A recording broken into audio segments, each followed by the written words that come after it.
엄마가 할 말이 있어서. 뭔데요? 엄마가 돈을 좀 잃어버렸어. 돈을 얼마요? 3천만 원. 어떻게요? 엄마 그 돈 노후 자금 아니었어요? 그게 교회 권사님이 투자하라고 해서. 투자요?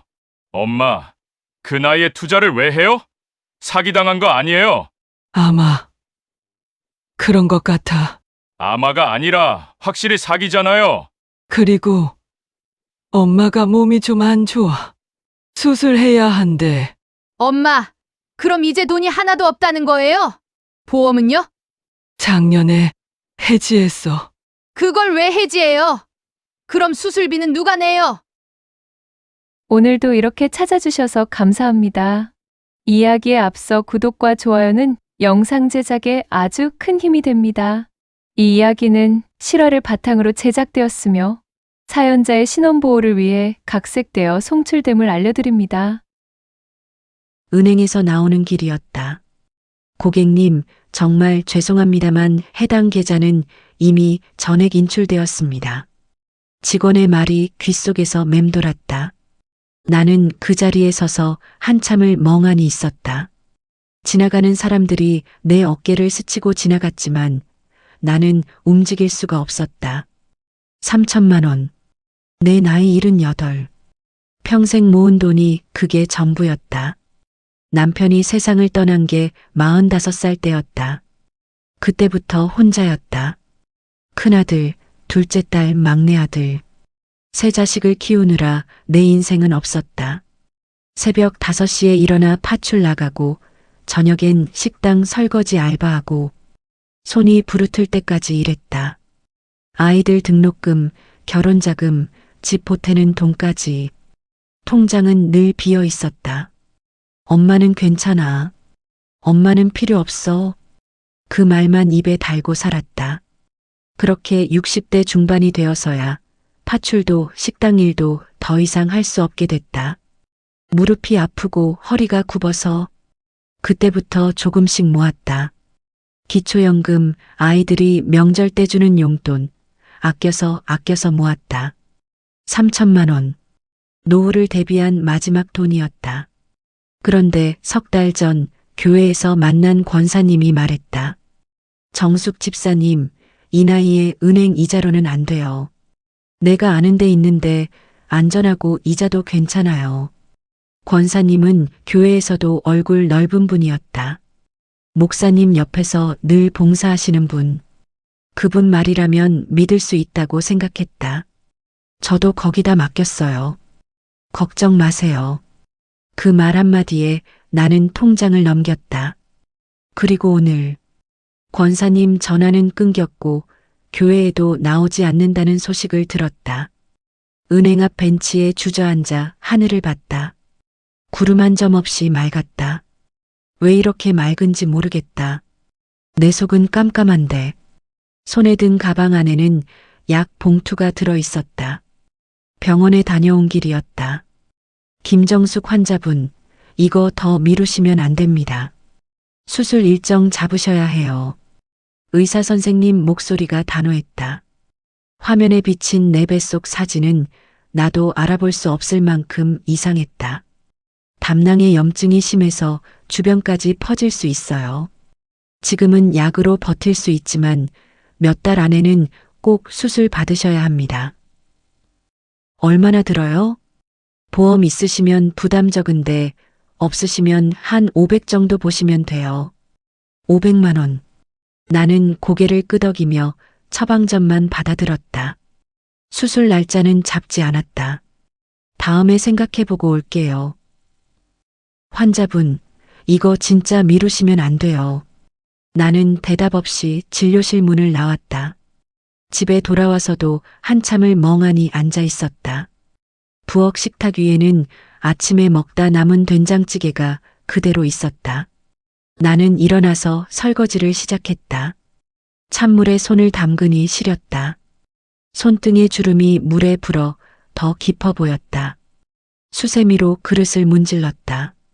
설거지는 내가 가장 오래 해온 일이었다. 아이들 밥그릇, 남편 국그릇, 식당에서 손님들 접시까지 평생 그릇을 닦으며 살았다. 그런데 지금 이 순간 내 손은 왜 이렇게 떨리는 걸까? 핸드폰이 울렸다. 큰아들이었다. 엄마, 나 철수야. 응, 왜?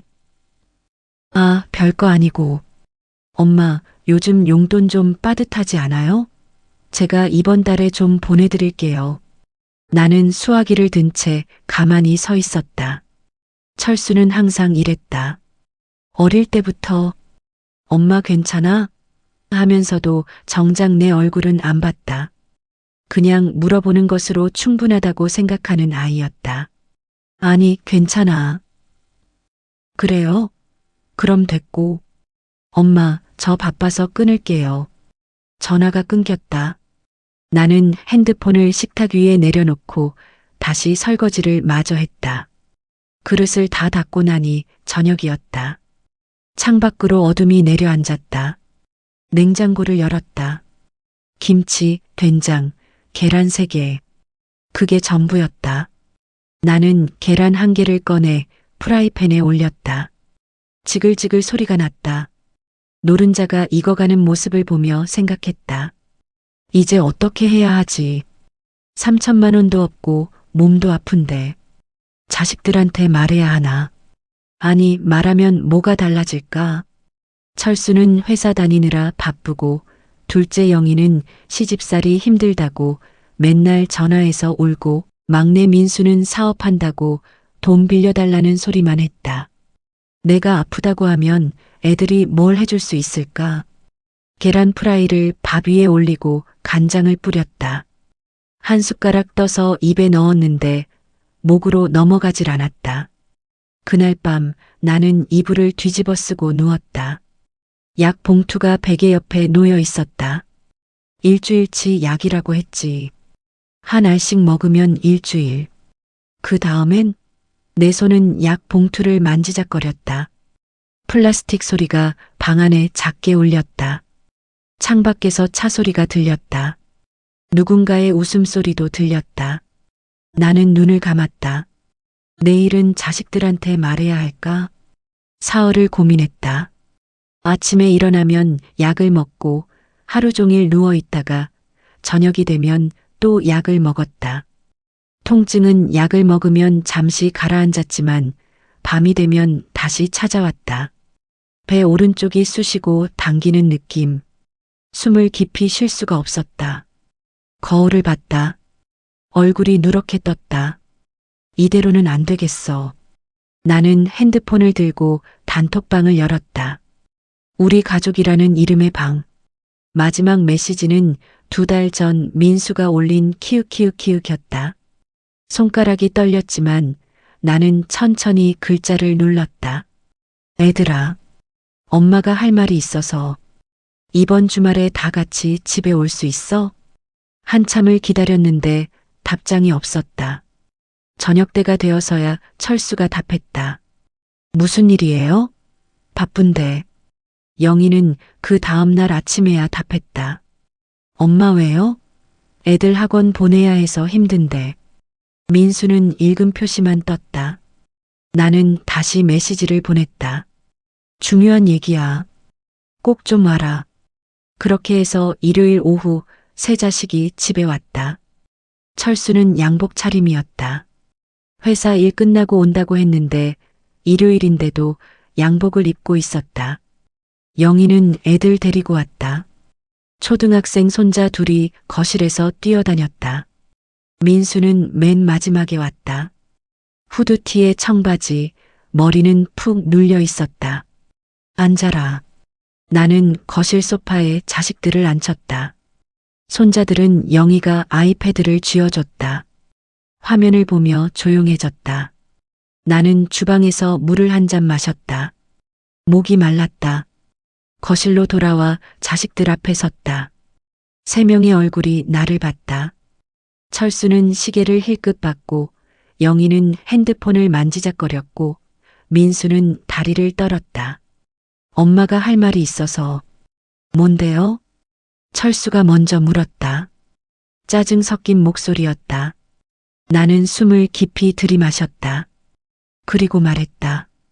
엄마가 돈을 좀 잃어버렸어. 순간 거실이 조용해졌다.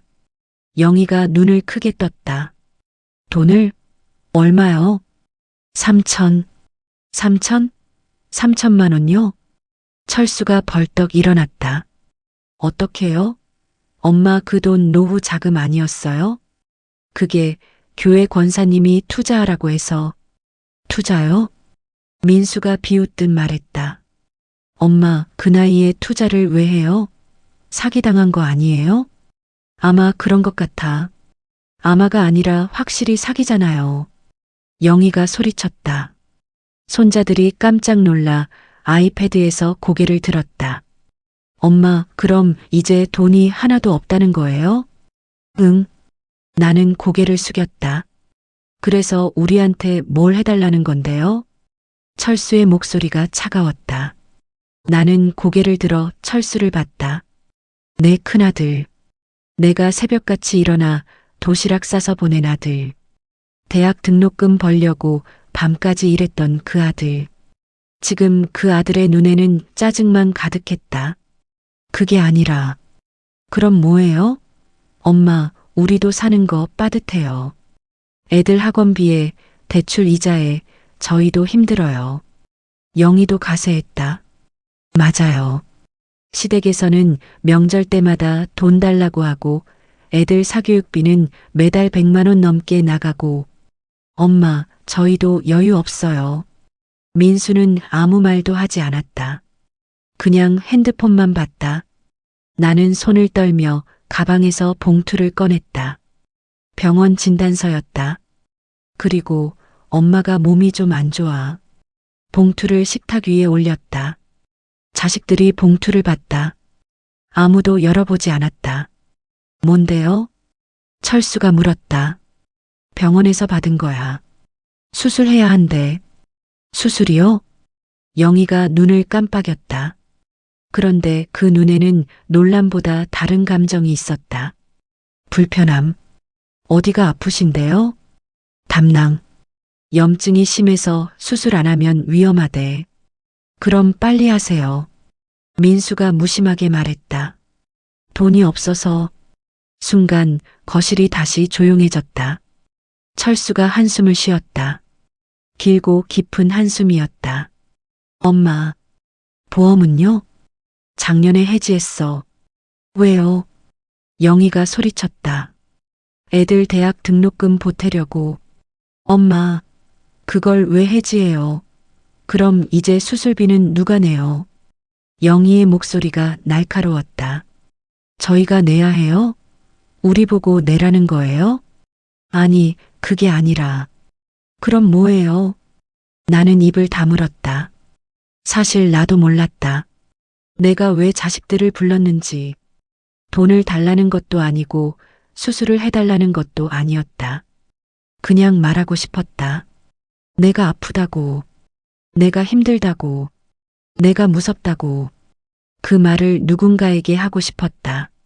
하지만 자식들의 얼굴을 보니 알겠다. 그 말을 들을 준비가 안 된 얼굴들이었다. 이거 치료비 많이 들지 않아요? 철수가 물었다. 500 정도. 500이요? 크네. 민수가 중얼거렸다.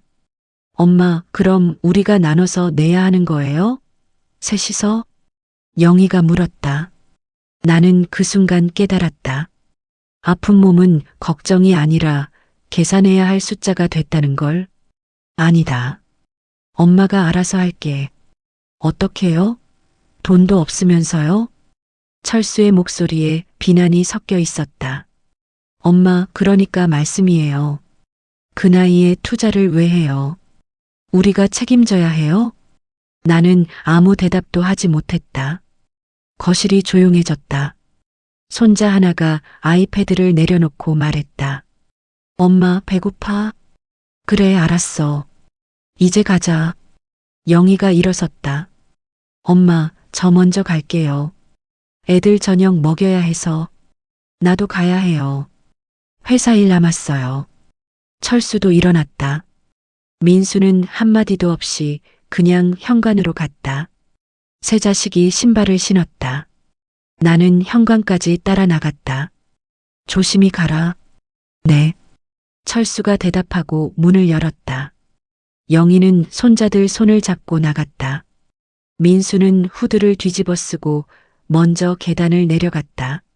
문이 닫혔다. 나는 현관문을 바라보며 한참을 서 있었다. 거실로 돌아오니 식탁 위에 병원 진단서가 그대로 놓여 있었다. 아무도 열어보지 않았다. 그날 밤 나는 잠을 이루지 못했다. 배가 아픈 것보다 마음이 더 아팠다. 새벽 4시쯤 화장실에 갔다 오는 길에 거실 불을 켰다. 식탁 위에 병원 진단서가 그대로 있었다. 나는 그걸 집어들고 다시 방으로 들어갔다. 이불 속에 누워서 봉투를 뜯었다. 진단서를 꺼내 읽어봤지만 한자와 의학 용어 투성이라 무슨 말인지 잘 모르겠다. 그냥 담낭염 수술 권고 긴급 같은 단어만 눈에 들어왔다. 종이를 다시 접어서 베개 밑에 넣었다. 그래도 애들이 알았으니까. 나는 스스로를 위로했다. 이제 알았으니까 조금은 걱정해 주겠지. 하지만 다음 날도 그 다음 날도 아무 연락이 없었다. 단톡방은 조용했다. 일주일이 지났다. 약이 떨어져 가고 있었다. 통증은 점점 심해졌다. 밤에는 식은땀을 흘리며 깼다. 화장실 갈 때마다 배를 붙잡고 걸어야 했다. 그러던 어느 날 오후 초인종이 울렸다. 나는 천천히 일어나 현관으로 갔다. 누구세요? 안녕하세요. 보험 상담 때문에 왔습니다. 문을 열자 젊은 여자가 서 있었다. 정장 차림의 명함을 내밀었다. 김정숙 고객님 맞으시죠?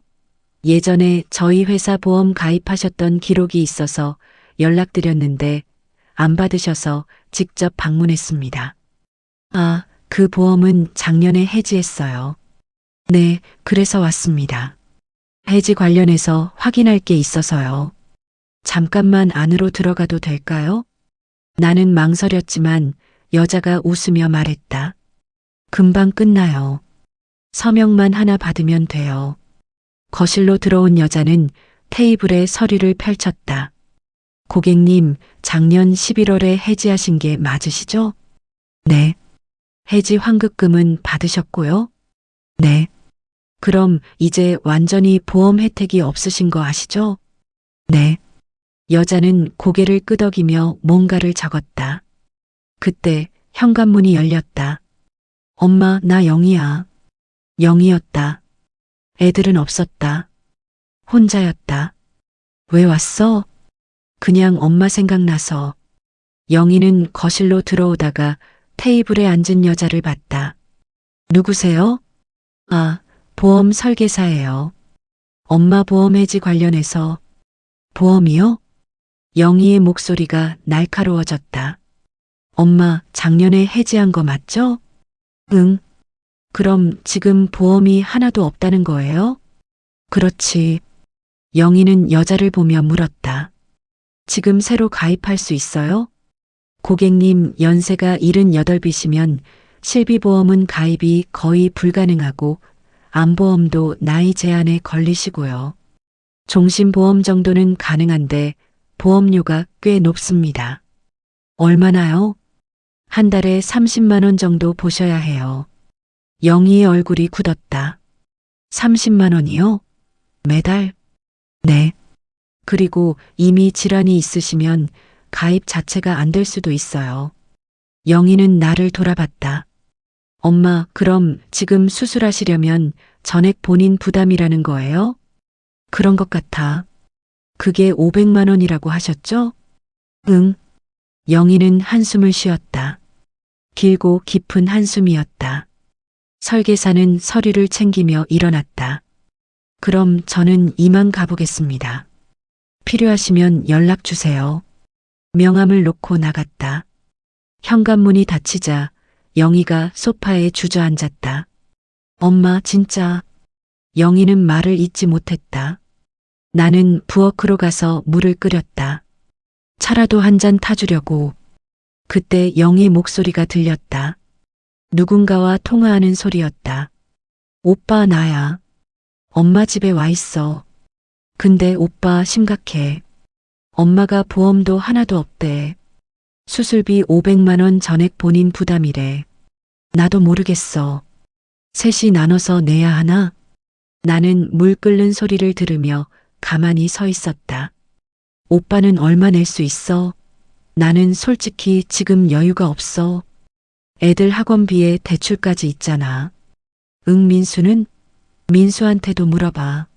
전화가 끊어졌다. 나는 차를 타서 들고 거실로 갔다. 자, 마셔. 고마워요. 영희는 차를 받아들었지만 마시지 않았다. 엄마. 응. 엄마가 진짜 수술 안 하면 위험한 거예요? 의사가 그렇게 말했어. 언제까지요? 빠를수록 좋대. 영희는 입술을 깨물었다. 엄마, 저희도 정말 여유가 없어요. 알아. 시댁에서는 맨날 돈 달라고 하고 애들은 크니까 돈 들어가는 게 더 많고 남편 월급으로는 빠듯해요. 그래.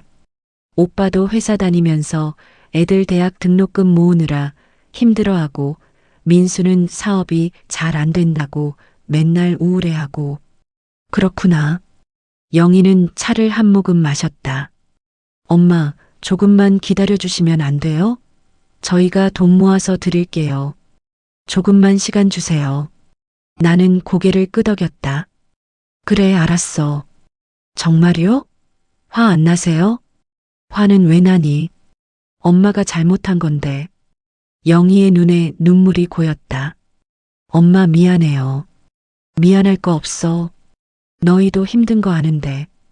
영희는 차를 다 마시고 일어났다. 저 가볼게요. 애들 학원 데리러 가야 해서. 그래. 조심히 가. 영희가 나간 뒤 나는 거실에 혼자 앉아 있었다. 창밖은 어두워지고 있었다. 핸드폰이 울렸다. 철수였다.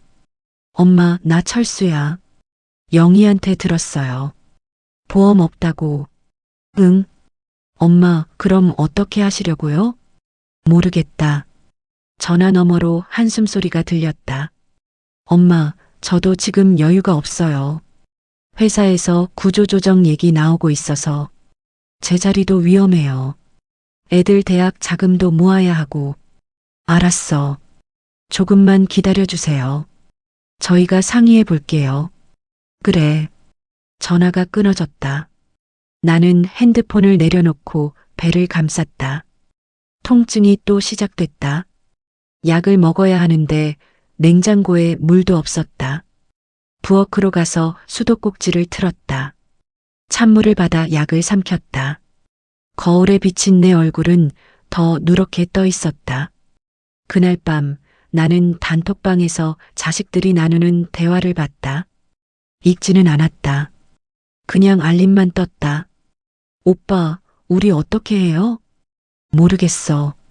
일단 민수 생각부터 들어봐야지. 민수는 돈 없을 거예요. 사업 망했잖아요. 그럼 우리 둘이서 500을 각자 250씩? 부담되네. 엄마가 이러실 줄 알았으면. 그러게. 보험을 왜 해지하셨대? 나는 핸드폰을 엎어놓았다. 이불을 뒤집어 쓰고 눈을 감았다. 자식들한테 나는 이미 숫자였다. 500만 원이라는 숫자. 그 숫자를 어떻게 나눌지 계산하는 그런 존재. 열흘이 지났다. 자식들은 한 번도 다시 오지 않았다. 단톡방은 조용했다. 가끔 영희가 엄마 괜찮으세요? 라고 물어왔지만 나는 응, 괜찮아라고만 답했다. 약은 이틀 전에 다 떨어졌다. 병원에 다시 가야 하는데 가기가 무섭다.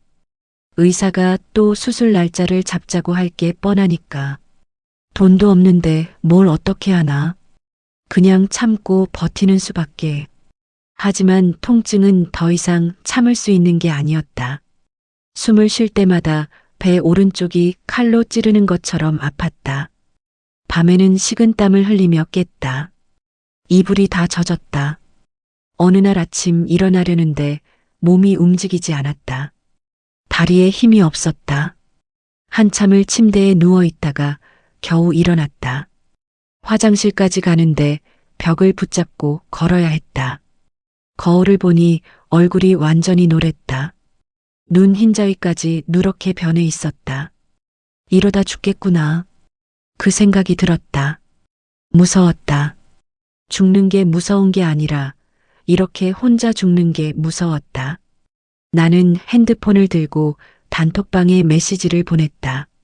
애들아, 이번 주말에 엄마 집에 올 수 있어?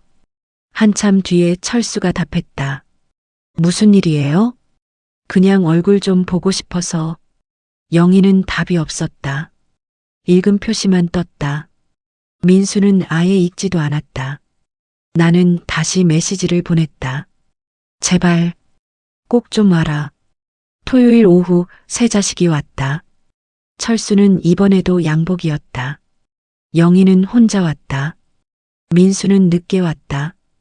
후드티에 모자까지 눌러쓰고. 앉아라. 나는 거실 소파에 자식들을 앉혔다. 세 명이 나를 봤다. 철수는 얼굴을 찌푸렸다. 엄마, 안색이 왜 그래요? 영희도 놀란 표정이었다. 엄마, 병원 가봐야 하는 거 아니에요? 그러려고. 민수는 아무 말도 하지 않았다. 나는 자식들 앞에 섰다. 심장이 빠르게 뛰었다. 손이 떨렸다. 애들아. 네. 엄마가 너희한테 물어볼 게 있어. 세 명이 나를 봤다. 나는 숨을 깊이 들이마셨다. 엄마가 돈도 없고 아프면. 목소리가 떨렸다. 너희한테는 엄마가 아니니? 순간 거실이 얼어붙었다. 철수는 시선을 피했다. 창밖을 봤다. 영희는 입술을 깨물며 고개를 돌렸다. 민수는 여전히 고개를 숙이고 있었다. 아무도 대답하지 않았다. 나는 철수를 봤다. 철수야. 네. 너 기억나니? 초등학교 때 너 아파서 병원 데려갔던 거. 철수는 대답하지 않았다. 그때 엄마가 병원비 없어서 밤새 파출 3군데 뛰었어. 다음날 새벽에 돈 들고 병원 갔지. 너 링거 맞는 거 옆에서 지켰어. 기억 안 나? 기억해요. 그때 엄마한테 뭐라고 했는지 기억나니? 철수는 입을 다물었다. 엄마 아프면 나한테 말해. 내가 엄마 지켜줄게. 그렇게 말했어. 10살짜리가. 철수의 눈이 붉어졌다. 하지만 여전히 나를 보지 않았다. 나는 영희를 봤다. 영희야. 네. 너 시집 갈 때 기억나니? 영희는 눈물을 글썽였다. 시댁에서 예단이 적다고 뭐라고 했잖아. 그때 엄마가 뭐라고 했는지 기억나? 기억해요. 우리 딸값은 돈으로 매길 수 없다. 내 딸은 그 어떤 것보다 소중하다. 그렇게 말했지. 시어머니한테. 기억하지? 영희는 고개를 숙였다. 어깨가 떨렸다. 나는 민수를 봤다. 민수야. 민수는 대답이 없었다. 너 사업 시작한다고 할 때 엄마가 뭐라고 했는지 기억나니? 민수는 여전히 고개를 숙이고 있었다. 실패해도 괜찮아. 엄마가 있잖아. 엄마는 항상 내 편이야. 그렇게 말했어. 그때 내가 울었지. 민수의 어깨가 떨렸다. 나는 세 자식을 차례로 봤다. 엄마는 너희를 위해서라면 뭐든지 했어. 내 밥 굶어도, 내 옷 안 사도, 내 몸 아파도 참았어. 목소리가 갈라졌다. 근데 이제 엄마가 도움이 필요할 때는 눈물이 흘러내렸다. 너희는 계산을 하더라. 500만 원을 셋이서 어떻게 나눌지. 엄마 병원비가 얼마나 부담될지. 철수가 얼굴을 들었다. 엄마, 그게 아니라. 아니면 뭐니? 나는 소리쳤다. 평생 한 번도 자식들한테 소리쳐 본 적 없는데 그날은 소리가 나왔다. 그럼 뭐니? 엄마가 아프다는데 너희는 돈 걱정만 하더라. 엄마 얼굴도 안 보고 전화도 안 하고 영희가 울기 시작했다. 엄마 미안해요. 미안하면 다니? 미안하면 엄마가 안 아프니? 민수가 고개를 들었다. 눈이 빨갛게 충혈되어 있었다. 엄마, 저희도, 너희도 뭐, 힘들다고, 바쁘다고? 나는 웃었다. 슬픈 웃음이었다. 엄마도 힘들었어. 엄마도 바빴어. 그래도 너희는 포기 안 했어. 근데 너희는 엄마를 포기했구나. 세 자식 모두 울고 있었다. 하지만 나는 더 이상 그 눈물이 믿기지 않았다. 엄마한테 묻는다. 나는 세 자식을 똑바로 봤다. 엄마가 돈 없고 아프면 너희한테 엄마가 아니니? 철수가 입을 열었다. 아니에요, 엄마. 그럼 뭐니? 엄마는 엄마예요. 그래. 엄마는 엄마야. 근데 너희는 자식이니? 아무도 대답하지 못했다. 그 침묵이 대답이었다. 나는 천천히 방으로 들어갔다. 옷장을 열고 옷 몇 벌을 꺼냈다. 가방에 넣었다. 약 봉투를 챙겼다. 비어 있었지만 그냥 넣었다. 병원 진단서는 식탁 위에 놓아뒀다. 혹시라도 양심이 남아있다면 언젠가 보라고. 가방을 들고 방에서 나왔다. 자식들은 거실에 그대로 앉아 있었다. 엄마, 어디 가세요? 영희가 물었다. 모르겠다. 그냥 나가야겠어. 엄마. 철수가 일어섰다. 엄마, 진정하세요. 우리가 잘못했어요. 이제 알아? 나는 현관으로 갔다. 신발을 신었다. 엄마, 가지 마세요. 영희가 소리쳤다. 하지만 나는 문을 열었다. 엄마. 민수가 처음으로 소리를 냈다. 나는 돌아보지 않았다. 문을 열고 나갔다. 계단을 내려가는데 위에서 소리가 들렸다. 엄마, 엄마. 하지만 아무도 쫓아오지 않았다. 나는 골목길로 나왔다. 해가 지고 있었다. 가방을 든 손이 떨렸다. 어디로 가야 할지 몰랐다. 그냥 걸었다. 버스 정류장 벤치에 앉았다. 가방을 옆에 놓고 하늘을 봤다. 해가 완전히 지고 있었다. 하늘이 주황색에서 보라색으로 변해갔다. 이제 어디로 가지? 복지관? 아니, 거기는 낮에만 열어. 찜질방? 돈이 얼마나 있나 가방을 뒤졌다. 지갑에 10,000원짜리 5장. 50,000원.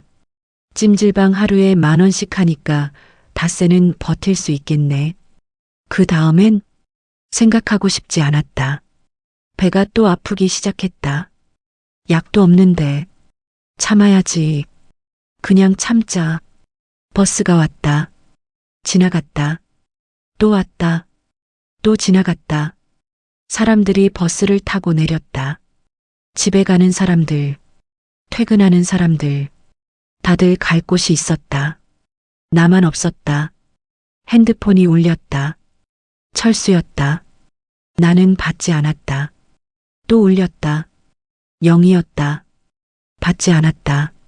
민수도 전화했다. 받지 않았다. 단톡방에 메시지가 쏟아졌다. 엄마 어디세요? 엄마 전화 받아요. 엄마 집에 오세요. 나는 핸드폰을 가방 안에 넣었다. 소리가 계속 울렸지만 꺼내지 않았다. 1시간쯤 지났을까? 한 남자가 벤치 옆으로 왔다. 할머니, 괜찮으세요? 돌아보니 젊은 남자였다. 20대쯤 돼 보였다. 응, 괜찮아.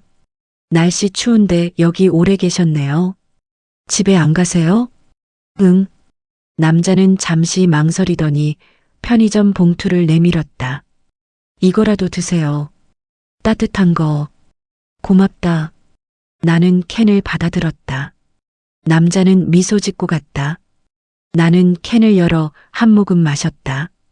따뜻했다. 눈물이 났다. 낯선 사람이 준 따뜻한 캔 하나에 눈물이 나다니. 자식들한테는 평생을 줬는데 그들은 차가웠다. 이 젊은 남자는 나를 처음 봤는데 따뜻했다. 나는 캔을 다 마시고 벤치에 누웠다. 차가운 바람이 불었다. 11월이었다. 겨울이 오고 있었다. 이러다 얼어 죽을 수도 있겠구나. 무서웠다. 하지만 집에 돌아갈 수는 없었다. 자식들 얼굴을 다시 보면 나는 또 무너질 것 같았다. 또 엄마는 괜찮아라고 말할 것 같았다. 아니야. 이제는 괜찮지 않아. 나는 괜찮지 않아. 핸드폰을 꺼냈다. 117개의 부재중 전화. 352개의 메시지. 다 자식들이었다. 단톡방을 열었다. 엄마 어디 계세요? 경찰에 신고할게요. 엄마, 제발 연락 주세요. 엄마, 우리가 잘못했어요. 돌아오세요. 나는 천천히 글을 썼다. 엄마는 괜찮다. 걱정하지 마라. 엄마 혼자 잘 살게. 전송. 다시 메시지가 쏟아졌다. 엄마 어디세요? 엄마 위치 좀 알려주세요. 엄마. 나는 핸드폰을 껐다. 밤이 깊어갔다. 사람들이 점점 줄어들었다. 버스도 뜸해졌다. 정류장 불빛만 환했다. 나는 가방을 베고 벤치에 누웠다. 하늘에 별이 보였다. 언제 별을 이렇게 본 게 얼마만인가. 평생 고개 숙이고 살았구나. 별 한 번 볼 여유도 없이. 그때 발소리가 들렸다. 누군가 다가오고 있었다. 여러 명이었다. 나는 고개를 들었다. 철수였다. 영이었다. 민수였다. 세 자식이 숨을 헐떡이며 서 있었다. 엄마. 영희가 울음을 터뜨렸다. 엄마, 왜 이러세요? 철수가 다가왔다. 나는 일어나 앉았다. 어떻게 알았어? CCTV 찾아봤어요. 동네 다 돌아다녔어요. 민수가 말했다. 세 자식이 내 앞에 섰다. 다들 눈이 빨갛게 충혈되어 있었다. 엄마, 집에 가요. 싫어. 엄마, 나는 안 가. 너희 곁에 있으면 나는 또 괜찮은 척 할 것 같아. 나는 이제 괜찮지 않아. 철수가 무릎을 꿇었다. 엄마, 제가 잘못했어요. 영희도 무릎을 꿇었다. 엄마, 저도 잘못했어요. 민수도 천천히 무릎을 꿇었다. 세 자식이 내 앞에 무릎을 꿇고 울고 있었다. 엄마, 우리가 정말 잘못했어요. 철수가 말했다. 엄마가 우리한테 뭘 해줬는지 우리가 잊고 살았어요. 영희가 목이 메어 말했다. 엄마는 우리 걱정만 하셨는데 우리는 엄마 걱정 안 했어요. 민수가 처음으로 제대로 말했다. 엄마 미안해요. 정말 미안해요. 나는 세 자식을 봤다. 눈물, 콧물 범벅이 된 얼굴들. 어렸을 때 넘어져서 울던 그 얼굴들. 얘들도 어렸을 때는 착했는데. 엄마, 돈은 우리가 마련할게요. 어떻게든 할게요. 철수가 말했다. 수술비도 생활비도 다 드릴게요. 영희가 말했다. 엄마, 그러니까 제발 집에 가요. 민수가 간청했다. 나는 고개를 저었다. 돈 때문에 나간 거 아니야. 그럼요. 너희가 엄마를 엄마로 안 봐서. 세 자식이 울음을 멈췄다. 엄마는 평생 너희 엄마였어. 근데 너희는 엄마가 힘들 때 엄마의 자식이 아니었어. 침묵이 흘렀다. 철수가 입을 열었다. 엄마 말이 맞아요. 영희가 고개를 끄덕였다. 우리가 자식이 아니었어요. 민수는 말없이 울었다. 나는 천천히 일어났다. 이제 알았으면 됐어. 엄마는 이제 엄마 인생 살아볼게. 엄마, 너희도 너희 인생 살아. 엄마 걱정 말고. 엄마는 우리 걱정 안 하셨어요? 철수가 물었다. 했지. 그럼 우리도 엄마 걱정해도 되잖아요. 영희가 말했다. 이제라도 제대로 된 자식 노릇하게 해주세요. 민수가 말했다. 나는 새 자식을 봤다. 진심이었다. 늦었지만 진심이었다. 집에 가자. 영희가 일어나서 내 팔을 잡았다. 네, 엄마. 가요. 철수가 내 가방을 들었다. 민수가 내 다른 팔을 잡았다. 네 사람이 함께 걸었다. 골목길을 지나 집으로. 하지만 나는 알았다. 이게 끝이 아니라는 걸. 자식들은 진심으로 반성했을 수도 있다. 하지만 시간이 지나면 또 바빠질 것이고 또 잊을 것이다. 그게 사람이니까. 그래도 괜찮았다. 적어도 오늘 이 순간만큼은 나는 혼자가 아니었으니까. 집에 도착했다. 현관문을 열었다. 식탁 위에 병원 진단서가 그대로 있었다. 철수가 그걸 집어들었다. 엄마, 내일 병원 가요. 제가 모셔갈게요. 그래. 영희가 부엌으로 가서 물을 끓였다. 엄마, 차 드릴게요. 민수는 가만히 내 옆에 앉아 있었다. 엄마, 저 이제 정신 차리고 살게요. 나는 고개를 끄덕였다. 차를 마시며 창밖을 봤다. 밤이 깊었다. 별은 이제 보이지 않았다. 도시의 불빛에 가려졌다. 하지만 괜찮았다. 별은 여전히 거기 있을 테니까. 보이지 않아도. 나도 그랬다. 자식들 마음속에 보이지 않아도 나는 여전히 여기 있었다. 엄마로. 그리고 이제는 나로. 김정숙으로. 78 할머니가 아니라 한 사람으로. 나는 차를 다 마시고 방으로 들어갔다.